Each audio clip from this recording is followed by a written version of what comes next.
இன்னொரு மனுஷன் பேசுறார். யாரு? உதயநிதி பேசுறார்.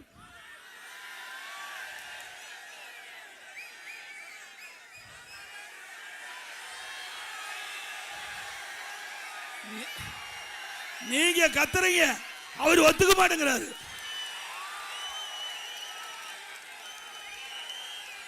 திரு உதயநிதி அவர்களே, இப்ப இங்க கத்துறதெல்லாம் கொஞ்சம் தொலைக்காட்சி மூலமா பார்த்து தெரிஞ்சுக்க. நான் சொல்லல, பொதுமக்கள் சொல்றாங்க.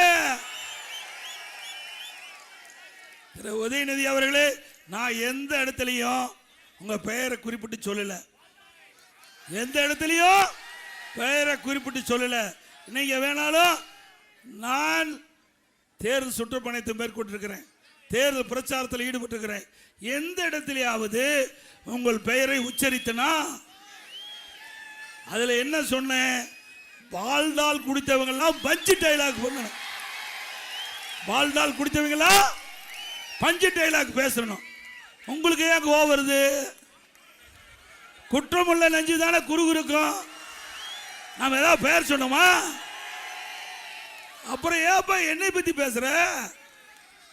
நான் ஏதாவது பெயரை குறிப்பிட்டு சொல்லி இருந்தா நீங்க பேசுவது சரி. நான் யாருடைய பெயரை குறிப்பிட்டு சொல்லல. ஆனா எங்க அப்பா குதிரைக்குள்ளின்னு தெரிவிச்சிட்டார். அவரே போட்டு உடைச்சிட்டார். இப்ப என் மீது சொல்லிட்டு இருக்கார் பால்டால் பழனிசாமின்னு. சரி, அந்த பேர்ல தான் நீ குடிச்சிருப்பியணுமோ? அந்த பேர் எங்களுக்கு தெரியல. என்ன என்ன பிராண்டுன்னு நமக்கு தெரியாது. தெரியுமா? திரு உதயநிதி அவர்களே, நீங்க ஒவ்வொரு பேச்சுக்கும், உங்களுடைய ஒவ்வொரு கருத்துக்கும் சரியான கருத்தா இருந்தா நாங்கள் ஆமோதிப்போம்.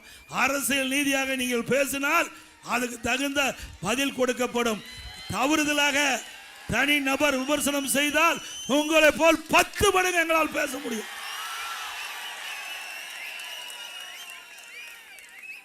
அப்புறம் உரிமை தொகையை நாம நிறுத்துறதுக்கு பாடுபட்டோமா? நாம உரிமை தொகையை நிறுத்துறதுக்கு பாடுபட்டோமா? திரு உதயநிதி அவர்களே, உங்க அப்பாவுக்கு தான் படிக்க தெரியல. உங்க அப்பா தான் முதலமைச்சர். நீயாவது கொஞ்சம் படிச்சு பாரு.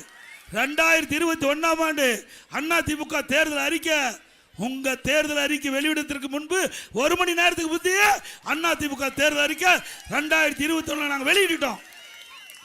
அதுல தெளிவா குறிப்பிட்டிருக்கிறோம்.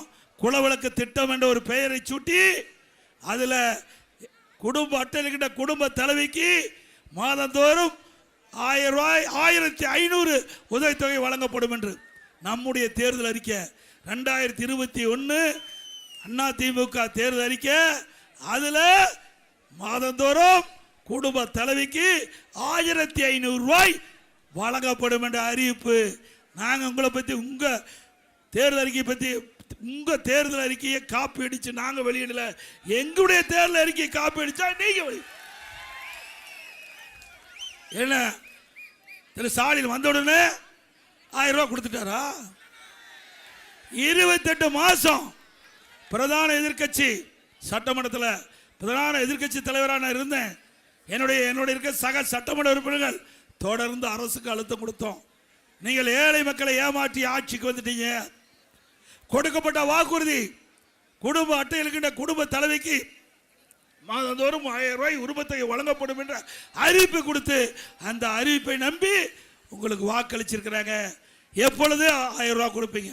2 வருஷம் போராடணும். கடைசியா 28 மாசம் கழிச்சு அனைத்து இந்திய அண்ணா திராவிட முன்னேற்ற கழக பிரதான எதிர்கட்சி தொடர்ந்து அரசுக்கு அழுத்தம் கொடுத்த காரணத்தினால வேற வழி இல்லாம குடும்ப தலைவிக்கு 1000 ரூபாய் கொடுத்தார். உண்மைதானே? இன்றைக்கு திமுக அரசை அழுத்தம் கொடுத்தது அதிமுக. அதிமுக தான் இந்த 1000 ரூபாய் உரிமை தொகை பெற்று தந்தது. திமுக மனசு வந்து கொடுக்கல. கொடுத்தாங்களா? இப்ப 5 மாசத்துக்கு முந்தி விதிகளை தளர்த்தி 25 லட்சம் பேருக்கு குடும்ப தலைவிக்கு மாதந்தோறும் 1000 ரூபாய் கொடுக்குன்னு சொன்னீங்க. ஏன் இத்தனை நாள்ல கொடுக்கல? அப்ப விதியை தளர்த்தி கொடுக்க கூடாதா? இப்ப கொடுக்குறீங்களா? அப்ப கொடுத்துருக்கலாம் இல்ல? ஏன்னா இப்போ மக்களுடைய செல்வாக்கை இழந்து விட்டார்கள். மக்களுடைய செல்வாக்கை இழந்து விட்டார்கள். அந்த குடும்ப தலைவி குடும்பத்துடைய ஓட்டு திமுக தேவை. அந்த குடும்பத்தினுடைய கஷ்டத்தை பார்த்து கொடுக்கல திமுக அரசாங்கம். திரு ஸ்டாலின் அந்த குடும்பத்தில் இருக்கின்ற குடும்ப தலைவி அவருடைய கஷ்டத்தை பார்த்து கொடுக்கல. வருகின்ற சட்டமன்ற தேர்தலில் அந்த குடும்ப தலைவருடைய ஓட்டு திமுகவுக்கு தேவை. அதனால கொடுத்தீங்க. அண்ணா திமுக அப்படி இல்லை.